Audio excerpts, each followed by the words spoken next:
Sodio y potasio básicamente, aunque han puesto ahí calcio, fósforo, que son, digamos, patologías poco frecuentes en la práctica clínica. Les he traído la copia del PowerPoint para que la puedan leer. Si nos alcanza el tiempo lo hacemos, pero lo que vamos a ver es lo que es lo práctico, lo que vemos en la práctica clínica. Ustedes lo que van a ver es trastornos del sodio y del potasio. Y para no faltar al programa, los del calcio y fósforo se los he puesto ahí, porque el tema que tengo es que como en endocrino no hacen toda la revisión de fisiopatología, entonces la parte del manejo de calcio y fósforo, digamos las alteraciones, necesito yo el refuerzo de endocrinología y habitualmente no lo tengo. Es una confesión de parte. Me refiero, no conozco quién lo hace, pero cuando pregunto a los alumnos están más perdidos y lamentablemente a mí no me da el tiempo para revisarles fisiología de calcio y fósforo nuevamente. El que quiere puede escribirme por correo, yo encantada de mandarle información. Muy bien, nos vamos a dedicar al sodio. Cuando hablábamos ayer de regulación del agua, recuerdan ustedes los mecanismos efectores por las vías aferentes y eferentes para regular el balance de agua. Y decíamos de que el sodio, cuando tiene cambios en su concentración hacia arriba o hacia abajo, estos están relacionados al contenido de agua, al volumen. ¿Por qué razón? Porque el agua sigue pasivamente al sodio y es en la concentración de este soluto, que es el más grande en el extracelular, el que determina los espacios de agua, los volúmenes. Y por lo tanto, las concentraciones de esto no tienen que ver con que el sodio se pierda definitivamente en casos como lo vamos a ver, sino en la práctica clínica lo más frecuente son trastornos del agua. Si el tema es que son los trastornos del agua, ¿cuáles serán los mecanismos generadores más importantes de hipo o hipernatremia, según ustedes? Ya, pero ¿por qué mecanismos? ¿Cuáles serían los mecanismos fisiopatológicos que estarían alterados? ¿Cuáles serían las alteraciones más importantes que generan estas alteraciones en el sodio? ¿Un sodio alto o un sodio bajo? ¿Cómo? La aldosterona. La aldosterona tiene que ver con sodio, ojo. Muy bien, ¿y el otro cuál es? El mecanismo de la sed. Entonces la alteración en estos dos son los que van a alterar el volumen de agua y por lo tanto son los que van a alterar también los cambios en la concentración del sodio. Como vemos acá, al igual como vimos en agua, tenemos el balance externo de sodio, el balance interno, ya lo sabemos cómo es, ¿no es cierto? Eso ya lo hemos revisado. Es movimiento osmótico del agua a través de la membrana semipermeable que permite mantener las concentraciones de sodio igual a lo que normalmente tenemos, que es de 139 a 145 miliequivalentes por litro. El balance externo, o sea, lo que ingresa y lo que sale, está dado por el consumo de sal, que en promedio son 6 a 12 gramos que consumimos diariamente, y esto equivale a 100 a 200 milimoles de sodio en promedio diario, ¿no? Estos ingresos lo que van a hacer es estimular a los sensores, o enviar señales, a los sensores, y los sensores son los que van a determinar qué es lo que van a estimular de los efectores para actuar sobre el riñón, que es el que finalmente regula el balance de sodio, y eso ustedes lo recuerdan por fisiología. Los ingresos lo que van a hacer es, a través de estos sensores, los vasoreceptores del volumen circulante efectivo a nivel de aurícula, a nivel de carótida o a nivel del aparato yuxtaglomerular, son los que van a censar cómo es que está el volumen de este paciente. Y hablamos de volumen porque el sodio es el que está regulando el volumen, y a través de eso es que estos sensores van a determinar si es que necesita retener volumen o necesita excretar volumen. Una vez que los sensores han detectado a través de estos receptores la situación de este sujeto, lo que va a hacer es estimular a través de estos péptidos, del péptido natriurético auricular, del sistema nervioso simpático y del sistema renina-angiotensina-aldosterona, cuáles son los que van a producir el efecto de retener sodio o de eliminar sodio. Esto lo revisamos en fisiología y decíamos, cuando yo tengo una sobrecarga de volumen, digamos, yo tengo un exceso de ingreso de agua y de sodio. Lo que voy a determinar es aumento de volumen circulante efectivo, aumento del gasto cardíaco, y esa expansión de volumen es sentida ¿en dónde? En aurícula, ¿recuerdan? Y lo que se estimulaba era el péptido natriurético auricular. ¿Y qué obligaba al riñón a hacer el péptido natriurético auricular? Eliminar agua y sodio. De otro lado, este vasoreceptor, al sentir a través de los cuerpos carotídeos y del aparato yuxtaglomerular este exceso de volumen de agua, ¿qué señal manda a estos efectores? Aquí le ordena algunas. Inhibir la hormona tiroides.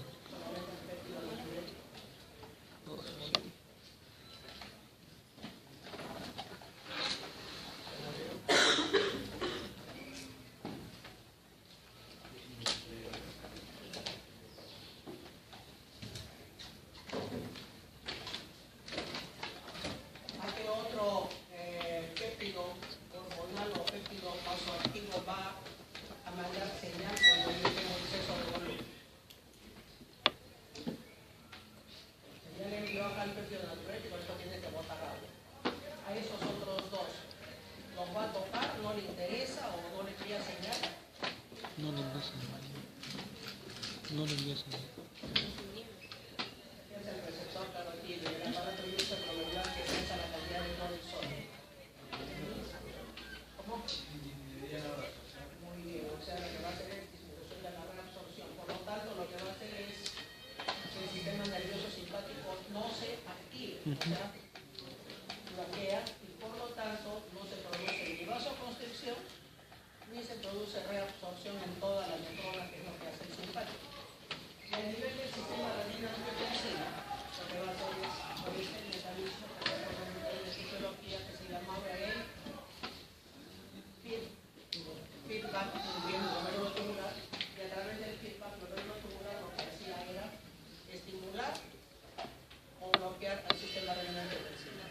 Bloquear. Bloquear. Prohibido, ¿cierto?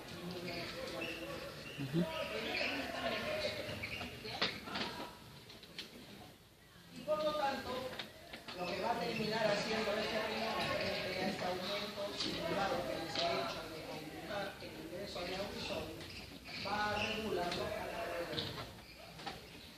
Existen algunas otras vías que regulen el balance de sodio. Como ven, el 99% está regulado por el riñón. No. Eso significa que el 99% No tengo saldo.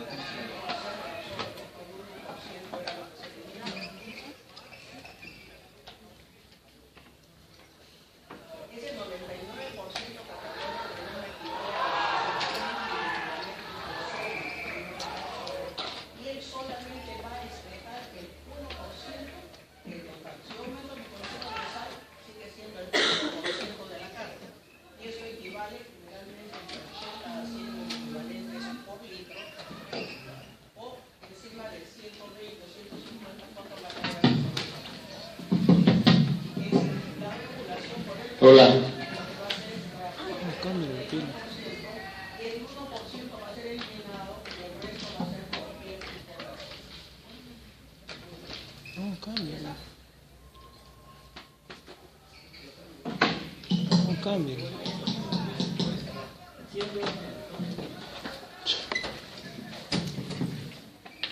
Gracias por defenderme.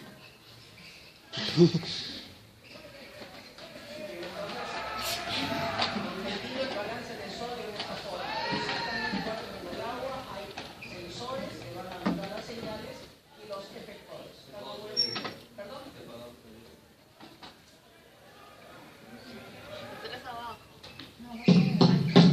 Se prende y se apaga.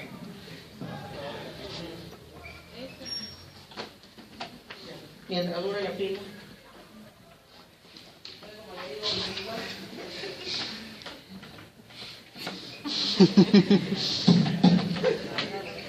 Prostático.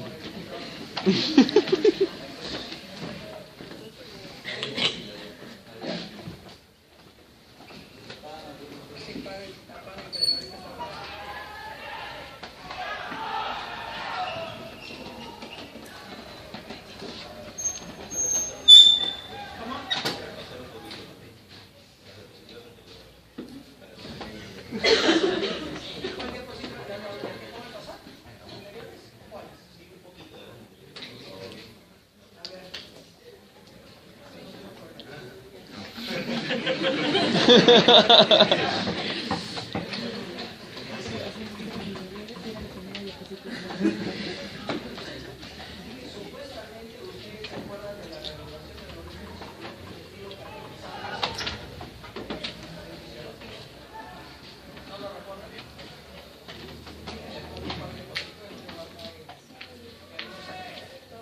es el agua.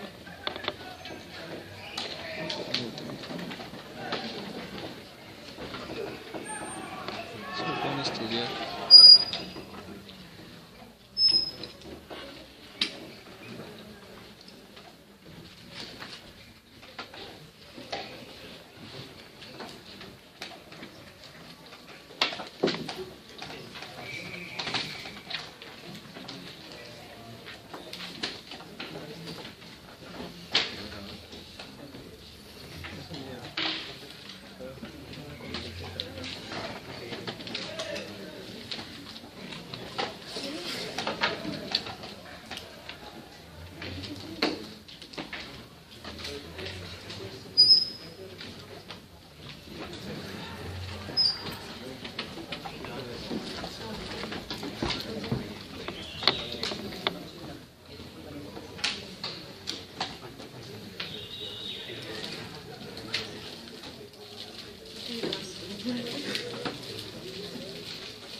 Creo que no anda por acá, pero voy a seguir intentando, ¿no? Sigamos con la clase.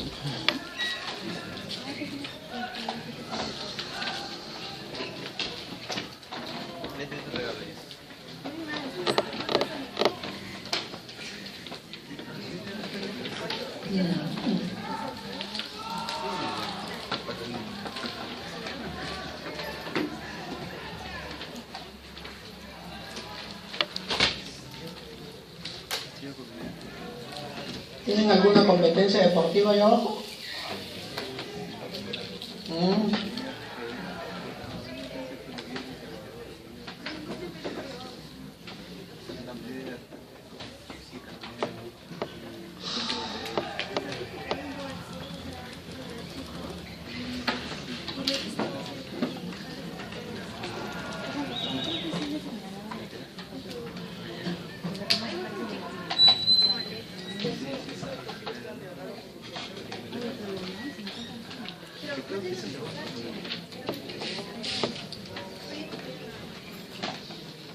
Creo que están piñas, no lo tengo en este archivo, pero debe de estar en el otro USB.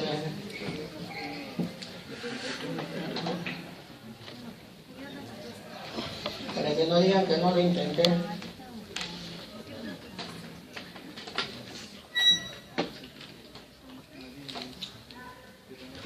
El sulfosio, básicamente.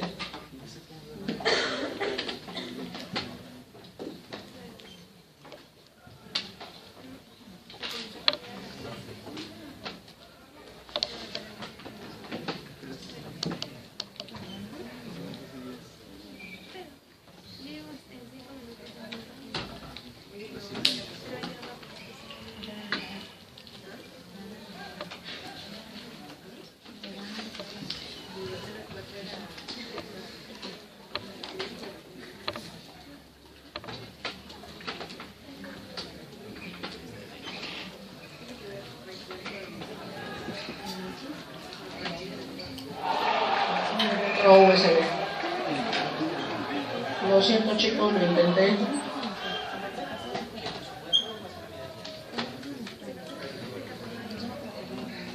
Gracias totales.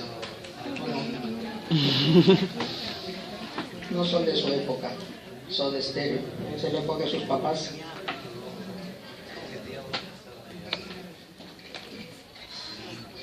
Bueno, en líneas generales lo que revisamos el año pasado, vamos a tratar de abstraer la memoria y la inteligencia de los que estudian medicina. Se supone que tienen IQ promedio mayor.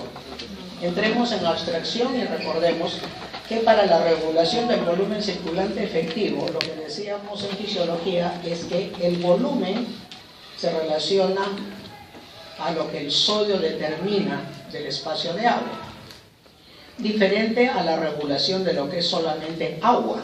Agua es antidiurética y el mecanismo de la sed, como dijo acá su compañero.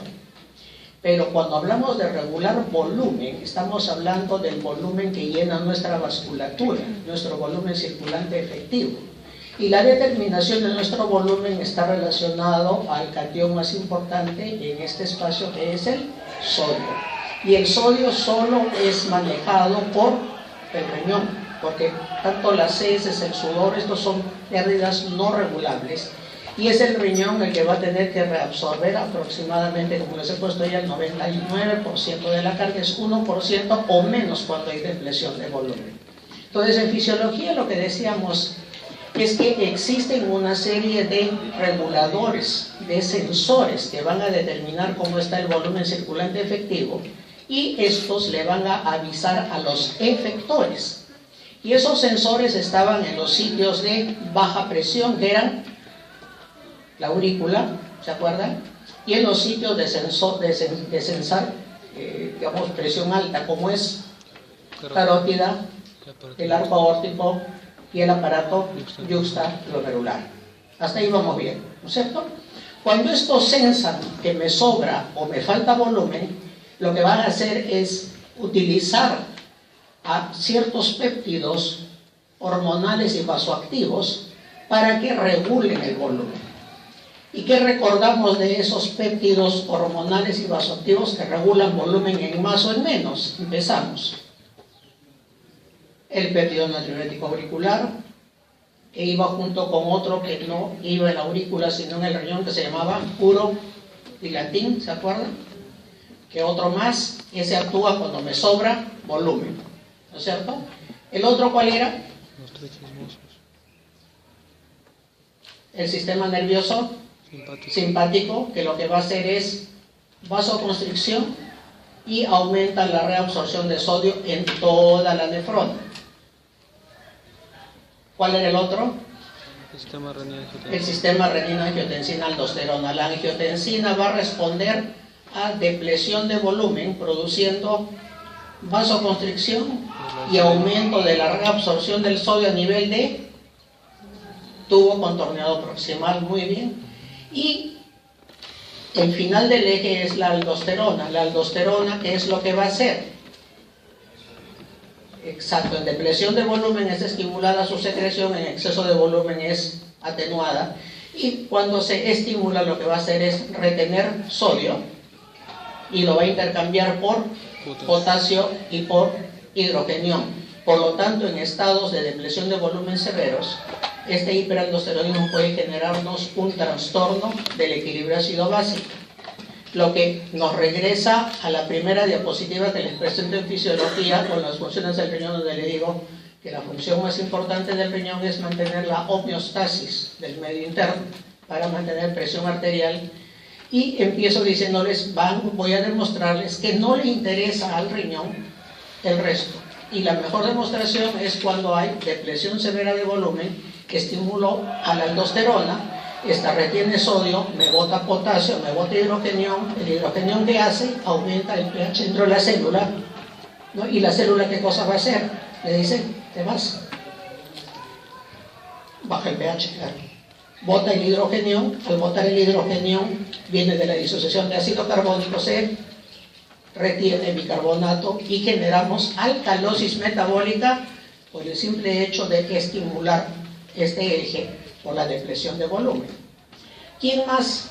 Tenemos ya entonces péptido natriurético, el urodilatín, tenemos a la angiotensina 2, tenemos a la aldosterona. ¿Alguien más regula cuando estamos depletados o sobrecargados de volumen?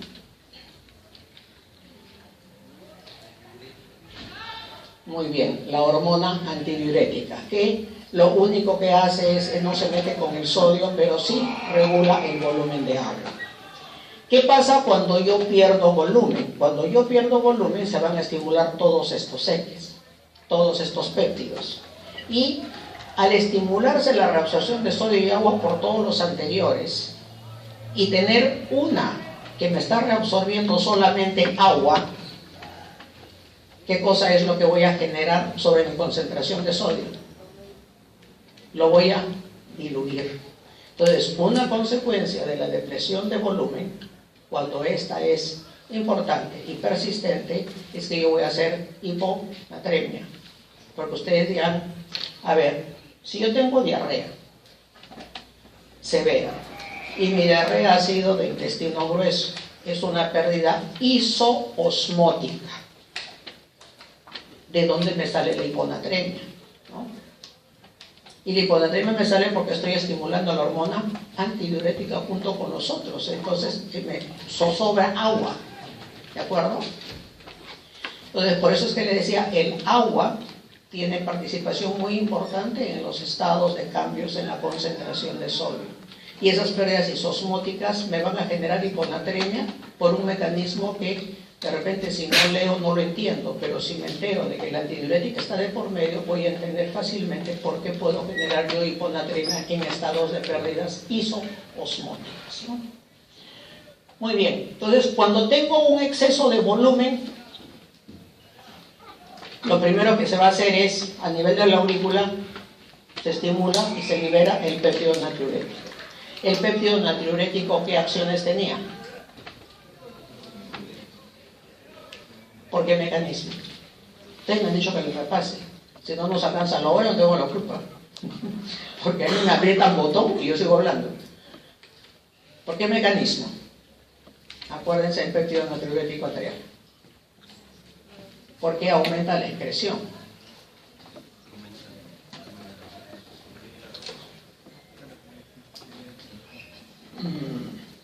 Por eso, aumenta la carga, que es diferente. ¿Pero por qué? ¿Qué cosa le hace a la arteriola aferente? Le dice, abre la boca. ¿Y qué le dice a la eferente? Cierra la boca. Entonces, ¿qué cosa he generado dentro del glomérulo? Aumento de la carga filtrada, aumento de la presión de filtración, y lo que voy a hacer pues es aumentar mi excreción de agua y de sodio. Ese es el mecanismo del péptido natriurético. Muy bien. ¿Quién más se va a activar? ¿Cómo va a estar el simpático? Inhibido, ¿no? Y si el simpático está inhibido, ¿cómo va a estar la resistencia en los vasos a nivel renal en general? En todos, pero vamos al riñón. Disminuida. ¿Cómo va a estar la resistencia periférica? Disminuida. Disminuida. ¿Y cómo va a estar la presión hidrostática? Disminuida. Muy bien. Y en los capilares peritubulares, donde se utilizan las fuerzas de Starling para la reabsorción de sodio, si yo tengo acá, yo soy el tubo contorneado proximal, acá al costado está mi capilar, pero mi capilar está con presión hidrostática aumentada, yo como tubo proximal puedo decirle, oye, recíbeme sodio, no puedo. Entonces, en el tubo contorneado proximal, las fuerzas de Starling, que son las que dominan el transporte de sodio, no van a permitir que se reabsorba porque el capilar no me deja, ¿no? Entonces el simpático está cumpliendo su función porque lo he anulado, porque estoy con exceso de volumen, le he dicho al simpático, tú no te mueves, eso le ha dicho los receptores a nivel carotídeo, y por lo tanto yo pierdo sodio. Muy bien. ¿Qué más hace el simpático? El simpático, ¿qué cosa exhibe en el aparato yuxtaglomerular? Liberaba renina. Muy bien. Estimula la liberación de renina y obviamente todo el eje. Por lo tanto, si yo tengo un exceso de volumen, he anulado al simpático, ¿se va a liberar la renina, los granulitos? No. Y por lo tanto el eje se anula. El efecto va a ser, no tengo angiotensina 2, disminuyo la reabsorción a nivel del Tubo contorneado proximal, más carga de sodio para eliminar. Por aldosterona voy a bloquear la reabsorción a nivel del tubo, conector y colector. En el conector y colector, al disminuir, voy a eliminar mi carga de agua y de sodio. ¿No es cierto? Muy bien. ¿Quién nos falta? La hormona antidiurética. ¿Cómo está la hormona antidiurética? Cuando me sobra volumen. Inhibida. Por lo tanto, si no hay hormona antidiurética, ¿voy a botar agua o voy a retener agua? Voy a botar agua. Entonces, ese es el ciclo que yo sigo cuando tengo sobrecarga de volumen. Ahora no me pidan que les repita el cuento en déficit de volumen, porque es todo lo contrario. ¿Ya? Entonces ese trabajo lo van a hacer ustedes. ¿Está bien? Muy bien. Hecho el repaso, entonces, ¿tengo permiso para avanzar? Ya. Acá gentilmente me ha traído un alumno agua, así que me permite mover mi botella.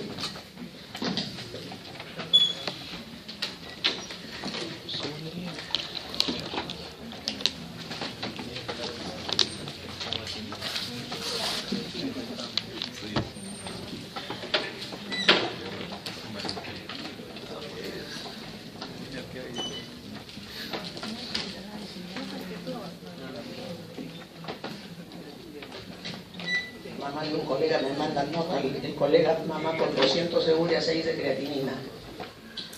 Le voy a pasar. Muy bien, entonces, ¿esto ya lo entendemos más fácilmente? ¿Sí, no? ¿O quieren que se lo vuelva a repetir? No creo. ¿No? Ya te entendí. Muy bien. Chicos hábiles. Vamos con lo que sigue. Entonces, vamos a empezar con hiponatremia. ¿Cuándo definimos hiponatremia? O sea, tenemos que saber el punto de corte para hacer la definición. Todo aquel que tiene un sodio menos de 135 es un paciente en hiponatremia, ¿no es cierto?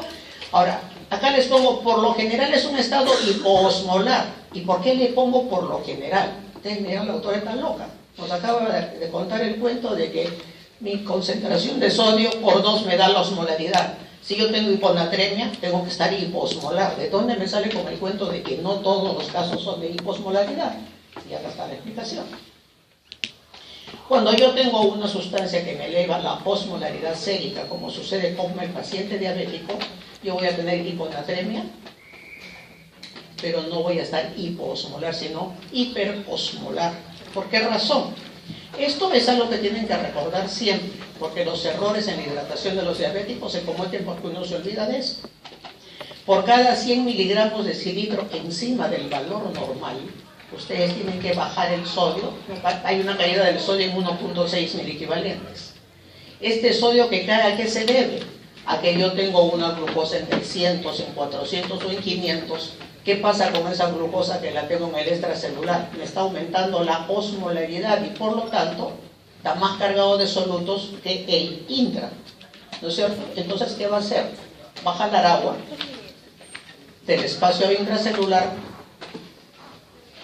para compensar esta diferencia de osmolaridad. ¿Y qué va a hacer con el sodio? Lo va a diluir.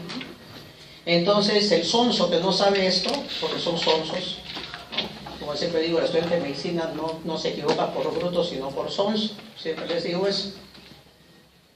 Como pasa con el médico joven, por sonso, no chequea eso. Y entonces dice, uy, el paciente está con sodio en 120, hay que meterle sodio. Se le meten sodio por un lado, le están metiendo insulina por otro lado, lo chequean a las 8 o las 10 horas, sodio 146.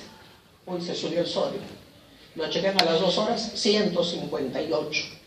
¿En qué está el paciente? En hipernatremia. ¿Por qué? Porque se asustó, le metió una solución de sodio concentrada, porque lo que leyó fue lo que dice el papel. Es lo que, como llamo yo, los médicos modernos tratan el papel, ¿no? Me vienen un montón de pacientes a la consulta, doctora, tengo una infección urinaria por Escherichia coli, cada vez que voy me saco mi cultivo, me sale positivo, ya he tomado un montón de antibióticos, y el último que me trae, Escherichia coli, más de 100.000 colonias, B positivo.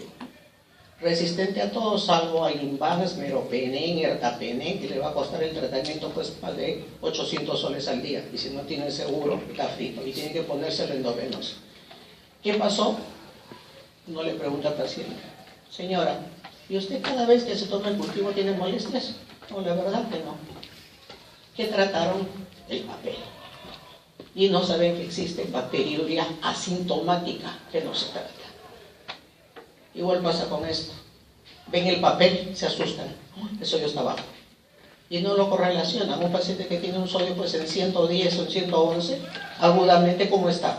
Confuso, aletargado, puede estar convulsionando. Y el paciente diabético está bien tranquilo. ¿Por qué? Porque su sodio ese no es real. Bájenle la glucosa de 600, de 500 y el sodio va a empezar a mejorar, ¿no? Entonces hay que tener mucho cuidado.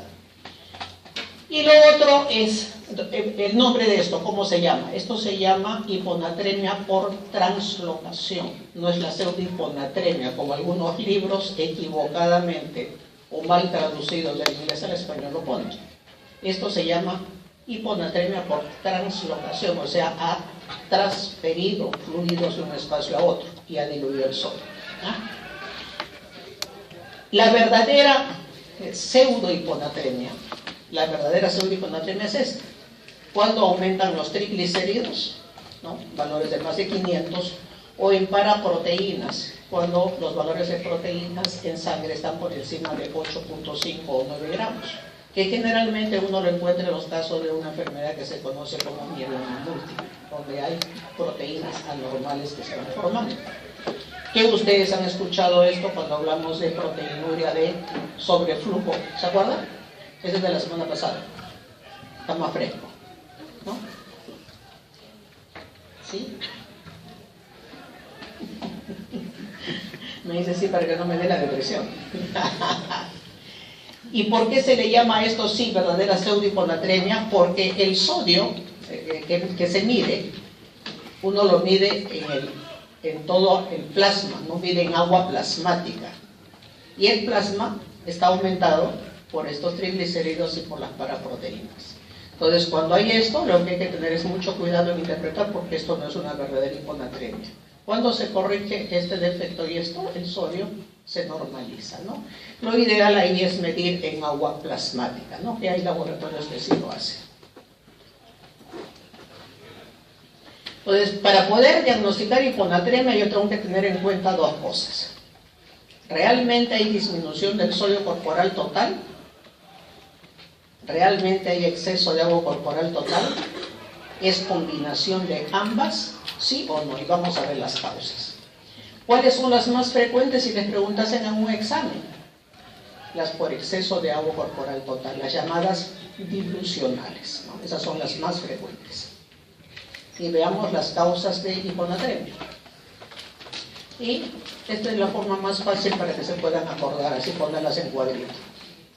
Cuando yo evalúo un sodio bajo, en donde hemos dicho de que la hormona antidiurética puede estar expresada al máximo como en los estados de depresión de volumen, o puede estar ausente. Para mí lo más importante es saber este sodio dentro de qué paciente está. Un paciente con exceso de volumen, un paciente con un volumen normal, o un paciente que tiene un volumen disminuido. Cuando hablo de volumen, estoy hablando de volumen circulante efectivo. O sea, estoy depletado o no de volumen, estoy normal de volumen o me sobra volumen. Como ven, en todos ellos, el sodio corporal total, en el caso de la hipervolemia, está aumentado. En el caso del euvolémico, básicamente el problema es un aumento del agua corporal que hace que este sodio corporal total se diluya. Y en el caso de los hipovolémicos, son pacientes que han perdido agua corporal total, pero ha habido una pérdida de sodio mayor. Muy bien, empecemos por esto, que son más fáciles de lo que salgamos.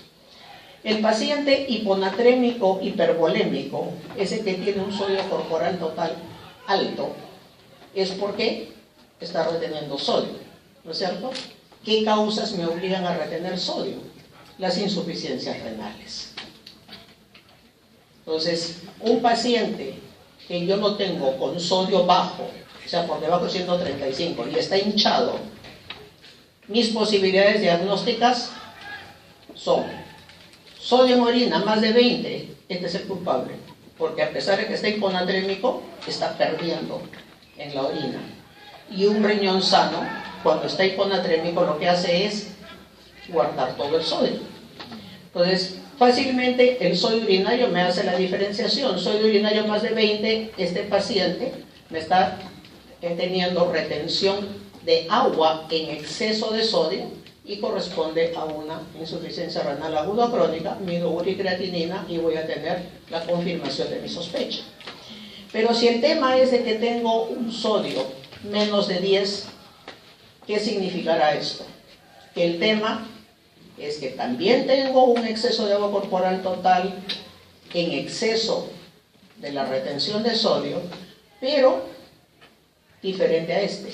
Aquí yo estoy ahorrando sodio y por lo tanto, en estos casos, ¿quién está actuando?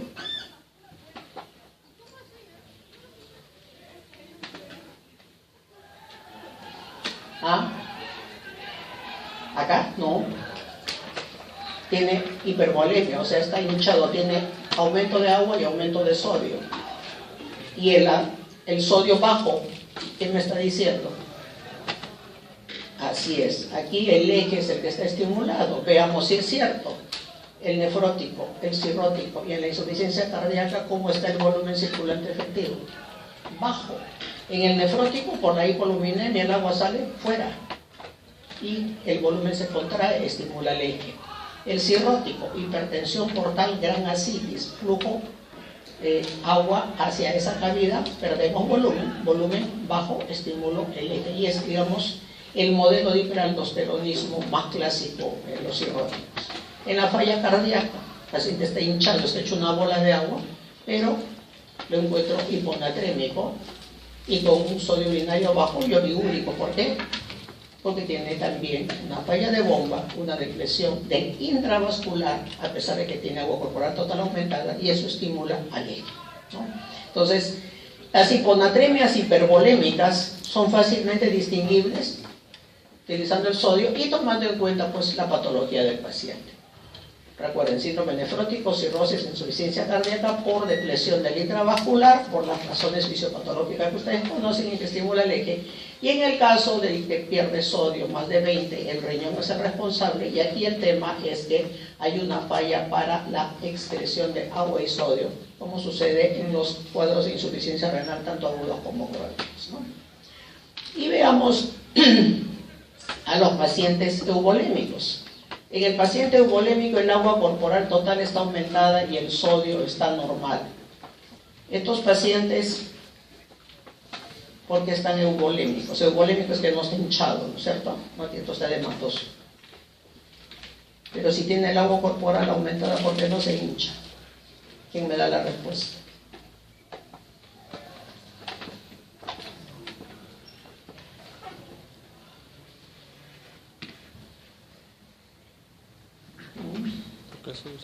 ¿Quién me da la respuesta? ¿Por qué no se hincha? Porque ahí les pongo, el agua corporal total está aumentada, por lo tanto debe estar hinchado. Y yo les digo, no, no está hinchado. De hecho, para hacer el diagnóstico, es un hiponatrémico el que yo lo examino, no tiene edemas, ni tampoco tiene depresión de volumen.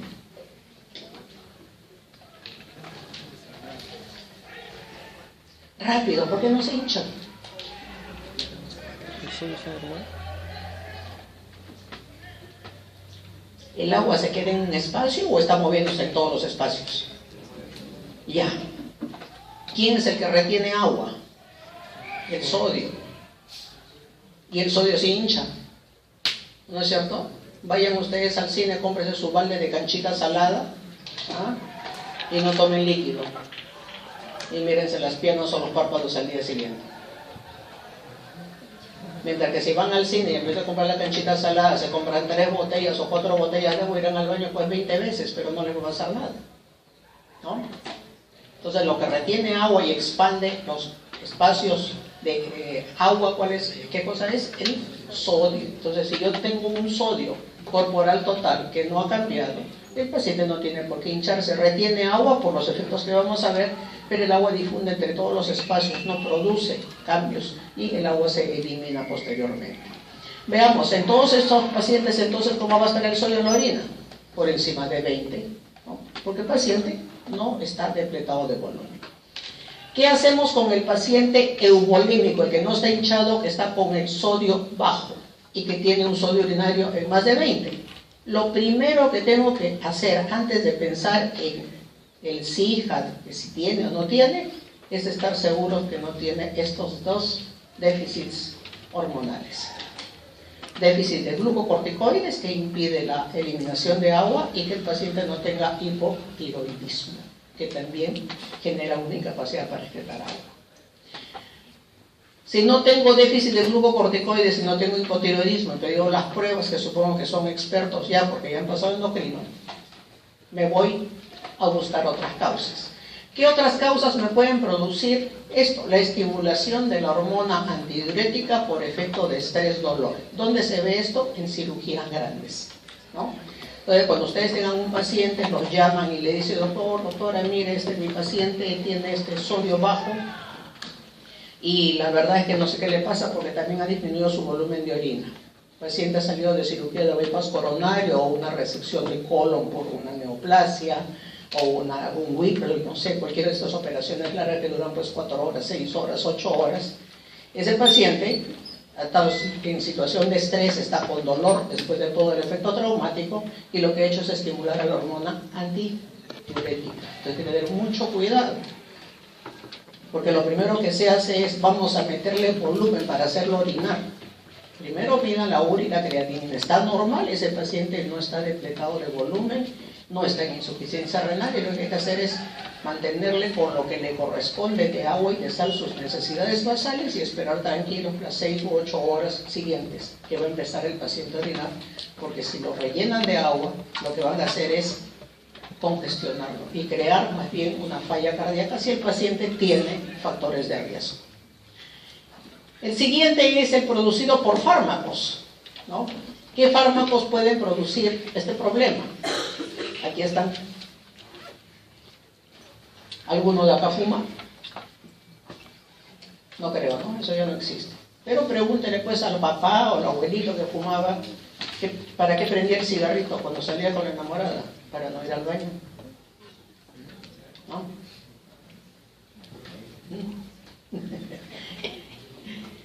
O sea, la nicotina lo que favorece es la liberación de la hormona antidiurética. Este fármaco, el clofibrato, la ciclofosfamida, que es un fármaco que se utiliza mucho en nefrología para síndrome nefrótico, se utiliza también obviamente para colágenopatía, se usa como antineoplásico en asociaciones con otros fármacos. Miren la morfina, los barbitúricos, la vincristina, que también es otro antineoplásico, la carbamazepina, que es un anticonvulsivante, y miren a nuestros amigos los antiinflamatorios. Los antiinflamatorios también favorecen la liberación de la hormona antidiurética. Y por último, los antipsicóticos y antidepresivos, ¿no? Que también estimulan la hormona antidiurética. Entonces, cuando yo tengo un paciente euvolémico, hiponatrémico, ¿qué tengo que hacer? Pesquisar en la historia clínica esta lista. Y si no la recuerdan totalmente, preguntar una por una, le preguntan al paciente, tráigame usted la lista o el familiar de lo que el paciente está tomando últimamente, y eso nos va a ayudar para poder descartar estas causas. De no haber ninguna de estas, recién ustedes pueden plantear un síndrome de secreción inapropiada de hormona antidiurética. O sea, esta patología no se puede plantear de frente en el euvolémico hiponatrémico, que a uno me huele, pero primero tengo que estar seguro de las otras patologías, ¿no? O sea, es por descarte. ¿Qué cosa era lo primero que tenemos que descartar? Déficit de glucocorticoides, estar seguro que el paciente no es un hipotiroideo, sobre todo los que pasan de los 60 años, uno encuentra sorpresivamente una buena cantidad de hipotiroideos. Lo tercero es no plantear ese diagnóstico en un paciente posoperado con cirugías grandes, porque puede ser que tengan esta estimulación por estrés y dolor, no por un SIHA, y lista de fármacos que toma el paciente. Una vez que todo eso está puedo plantear las causas de secreción inapropiada de hormona antidiurética, ¿no? ¿Cuáles son las causas por las que se puede producir este síndrome de secreción inapropiada o secreción exagerada, como le llaman algunos, de hormona antidiurética? Generalmente está asociada a neoplasias, a desórdenes pulmonares y traumatismos encefálicos o infecciones del sistema nervioso central.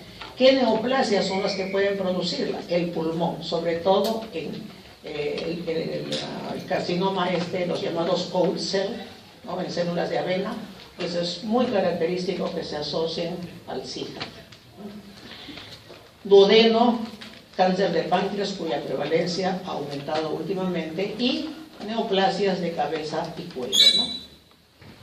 En los desórdenes pulmonares, miren ustedes, va asociado a cuadros infecciosos, ¿no? Neumonías virales y bacterianas, abscesos pulmonares, en la tuberculosis y en la aspergilosis. O sea, cuando el paciente tiene un desorden pulmonar de tipo infeccioso, siempre hay que pensar de que esa hiponatremia puede estar en relación al SIHA y tenemos que hacer el diagnóstico. En los desórdenes del sistema nervioso central, como le digo, puede ir desde cuadros traumáticos, tumores o cuadros infecciosos, ¿no? Aquí está la lista, se las estoy dejando en la copia del PowerPoint que le voy a dejar ahora al delegado. Pero miremos pues que va desde encefalitis, meningitis, tumores cerebrales, abscesos, hemorragia subaracnoidea en el Guillain-Barré o en el traumatismo encefalocraniano, que está tan frecuente ahora, que nos asaltan, nos golpean o una copia nos tira al piso. Y por último, otra causa de SIHA que deben de pensar es en los pacientes con síndrome de inmunodeficiencia adquirida, hiponatrémicos. Uno puede hacer el diagnóstico si es que ha descartado las otras causas. ¿Por qué se caracteriza el síndrome de secreción inapropiada antidiurética? Ustedes pueden sacar la clínica fácilmente. Sodio bajo, no está edematoso. En la orina, ¿cómo va a estar el sodio? Más de 20. ¿Cómo? Disminuido. Más de 20. ¿No? Ningún sensor ha notado de que tiene depresión de volumen ese sujeto. Eso es normal. Él no tiene depresión de volumen. Por lo tanto, ¿el sodio cómo va a estar? Más de 20. Más de 20, ¿no es cierto? ¿Y cómo va a estar la osmolaridad urinaria? Normal. Eso es moto. Mayor osmolaridad. ¿Mayor que qué? Vamos a suponer que el paciente tiene 120 de sodio. Equivale a 240 miliosmoles por kilo de agua a nivel plasmático, ¿no es cierto? En la orina, ¿cómo creen que esté la osmolaridad? ¿Sale? Poco disminuido. O sea, ¿cómo va el diagnóstico de SIHA? Porque en un desorden de depresión de volumen, en un sujeto hipovolémico, que yo tengo 120 de sodio, que es 240 miliosmoles, en la orina lo que puedo encontrar es 240, 300, 500 miliosmoles en orina, porque lo que estoy haciendo como riñón sano es reabsorber agua y sodio, conservar lo máximo, ¿no es cierto? En el SIHA, ¿cómo es? Si les estoy diciendo acá no hay depresión de volumen, le sobra el agua, ¿no? La hormona lo que ha hecho es diluir al sodio. Tengo una osmolaridad baja. Que generalmente es 2 por sodio, como ustedes saben. ¿Cómo está la osmolaridad en orina? O sea, ¿cómo sospecho de que eso es un SIHA?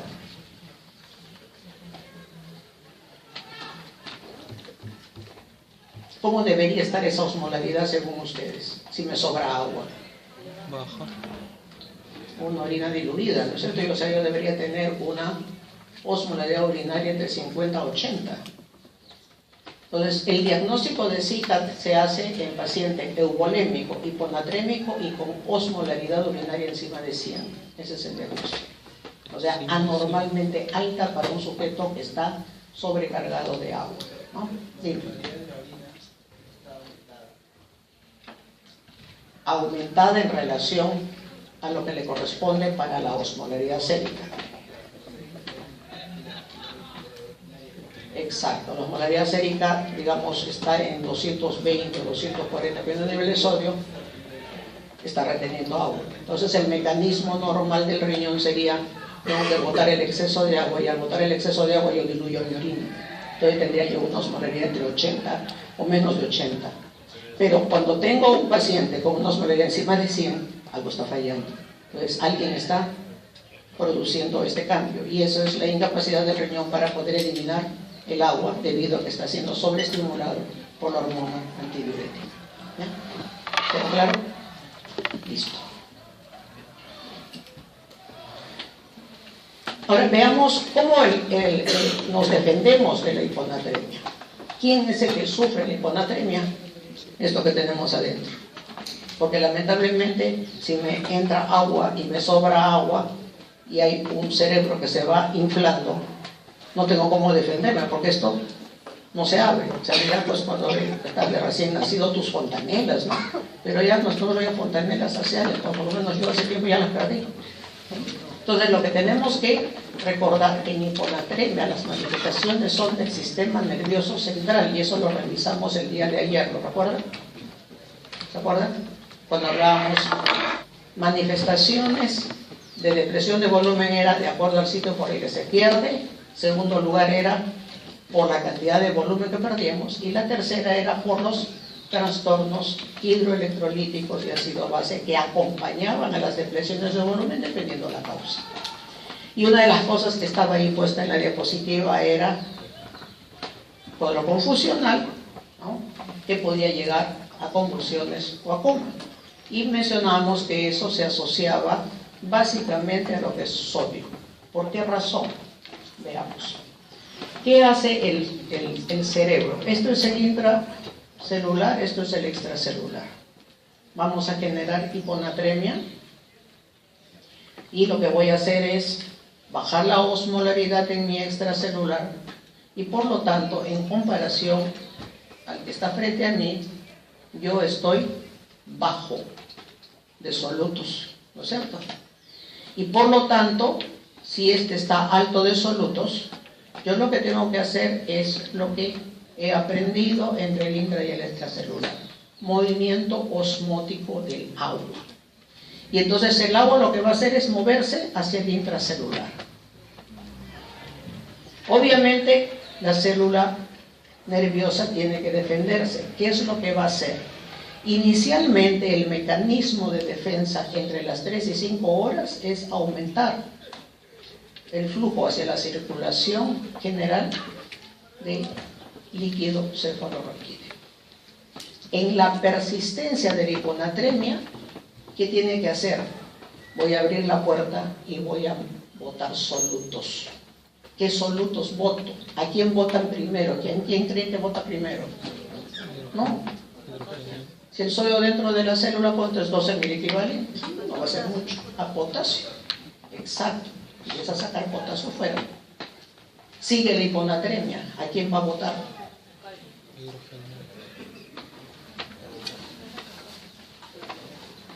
Fosfocreatina, mioinositol y aminoácidos, como la taurina. Entonces, con eso él disminuye su carga.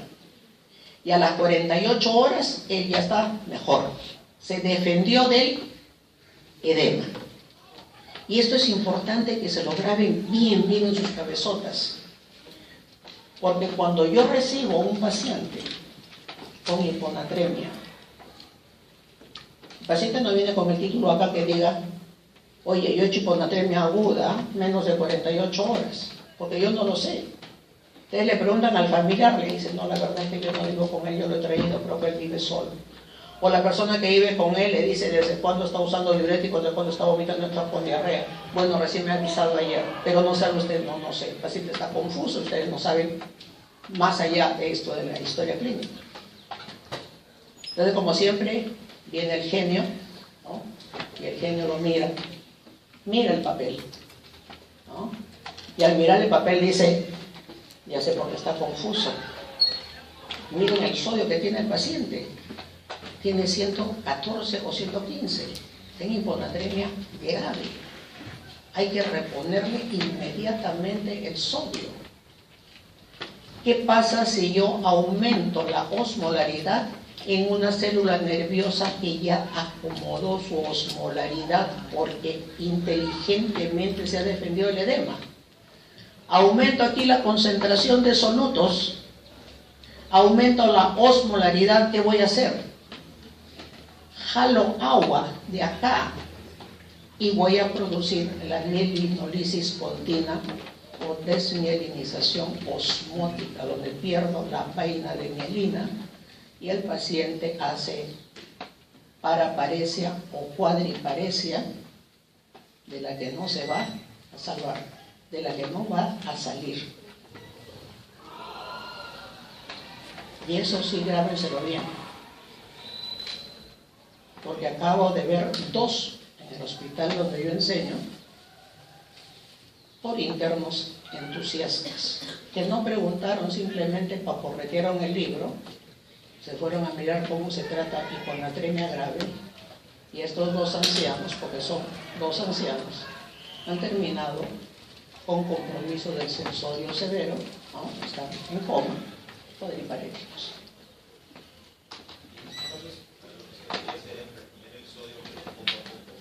Claro, las reglas de reposición ustedes las van a aprender cuando hagan terapéutica. Ahora no quiero rellenarles de información, pero si uno repone más de 12 o 14 miliquivalentes del sodio que sube en las primeras 24 horas, su paciente va a tener mielinolisis continua así, en el 100% de los casos.